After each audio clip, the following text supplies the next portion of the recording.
আসসালামু আলাইকুম বন্ধুরা, কেমন আছেন সবাই? আসলে সবাই ভালো আছেন। তো এই হলো আমাদের কোম্পানির ছোট বাগান। আমরা ছোট বাগানে আসছি আজকে কাজ করার জন্য।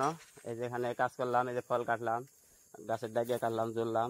এই যেখানে আমার বড় ভাই আছে। আসসালামু আলাইকুম, সবাই কেমন আছেন?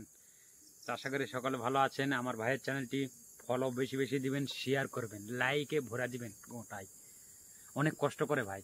এর পাম বাগানের ভিডিও যারা দেখতে চান অবশ্যই আমাদেরকে সাপোর্ট করবেন বেশি বেশি। আমরা অবশ্যই আপনাদেরকে ভালো ভালো ভিডিও দেওয়ার চেষ্টা করব।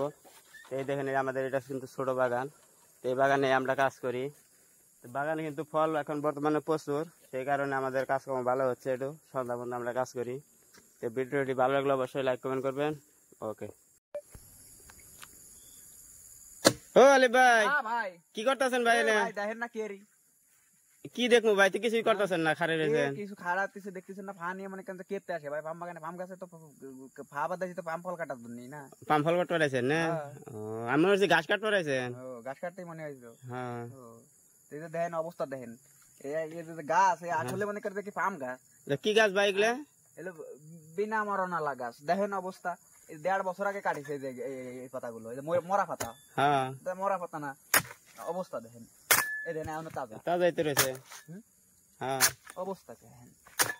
তে 1.5 বছর আগে কাটিছে, এখন দেখেন নক নকা তাজা। মনে আছে যে এইগুলার মতো আজকে কেবল মাত্র কাটা হয়েছে। এই গাছের নাম কি? পাম গাছ। পাম গাছ। মরেই না শালা। এত শক্ত পামের না? মধ্যে যদি 10 বছর ভিজে রাখা হয়, তাও উঠে নিয়ে লাগালি মনে করেন যে তাজা হয়ে যায়। তাজাই যাবো।